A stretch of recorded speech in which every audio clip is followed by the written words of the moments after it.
আনুষ্ঠানিক উদ্বোধনীর তৃতীয় দিন শনিবার সকালে জুলাই স্মৃতি জাদুঘর পরিদর্শনে আসেন এনসিপি আহ্বায়ক ও সংসদের বিরোধী দলীয় চিফ হুইপ নাহিদ ইসলাম। এ সময় সঙ্গে ছিলেন 2024-এর জুলাই অভ্যুত্থানের সারথীরা। প্রায় 1.5 ঘণ্টা জাদুঘরের বিভিন্ন কক্ষ পরিদর্শন করেন তারা। সহযোদ্ধাদের নিয়ে স্মৃতিচারণ করেন উত্তাল জুলাইয়ের দিনগুলোর।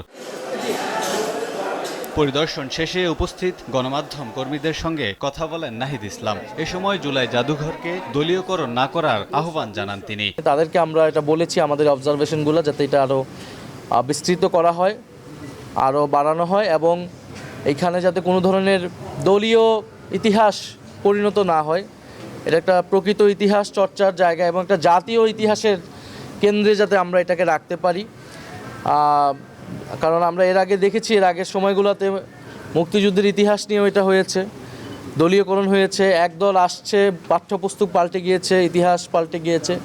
আমরা চাই জুলাই গণ অভ্যুত্থান সম্পর্কিত যে কোনো ইতিহাস, বক্তব্য, জাদুঘর সেটা যাতে একটা জাতীয় চরিত্র থাকে, যাতে সেটাকে সবাই ধারণ করতে পারে এবং প্রকৃত সত্যটাই সেখানে আসে। রেইনবো অ্যাক্রোপ্লাস্টে অ্যাক্রিলিক এমালশন থাকায় মুছে ফেলা যায় যে কোনো দাগ সহজেই। Rainbow paints, colour of joy. BNP ভারতকে ভয় পাচ্ছে এমন অভিযোগ করে নাহিদ ইসলাম বলেন, বাংলাদেশে ফ্যাসিবাদের সঙ্গে ভারতও জড়িত ছিল। তাদের আপোষ মনোভাবে দিল্লিতে বসে শেখ হাসিনা প্রেস কনফারেন্স করেছেন বলে মন্তব্য করেন তিনি।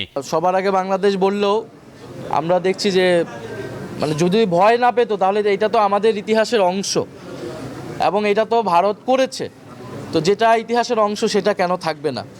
এবং গত 16 বছর যেই ফ্যাসিবাদ বাংলাদেশে প্রতিষ্ঠিত হয়েছিল তার সাথে তো ভারত প্রত্যক্ষ বা পরোক্ষভাবে সম্পর্কিত ছিল নানাভাবে, এবং সেই ইতিহাসটা কিন্তু এখানে পাবেন না।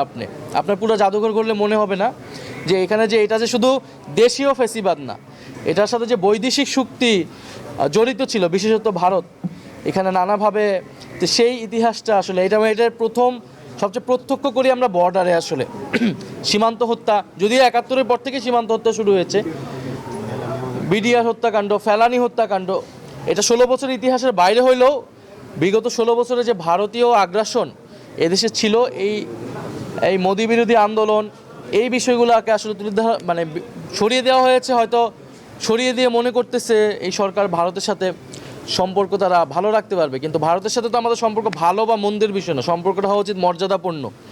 এবং এই সরকারের এই আপোষকামী মনোভাবের কারণে কিন্তু আমরা দেখলাম দিল্লিতে কনফারেন্স করে এখন অতীত স্বৈরাচার শক্তি তারা হুঙ্কার দিচ্ছে এবং সরকার একটা শুধু প্রেস রিলিজ দিয়ে তার দায়িত্ব শেষ করছে। ফলে এখানে আপোষের আসলে কোনো সুযোগ নেই। আপোষ করে আমরা বাংলাদেশের স্বাধীনতা, সার্বভৌমত্ব এবং গণতন্ত্র রক্ষা করতে পারবো না। এছাড়াও জাদুঘরের নিরাপত্তা ব্যবস্থা জোরদার করার পাশাপাশি স্বায়ত্তশাসিত প্রতিষ্ঠান করে নতুন আইন প্রণয়নেরও দাবি জানান নাহিদ ইসলাম। কামরুল হাসান, সময় সংবাদ, ঢাকা।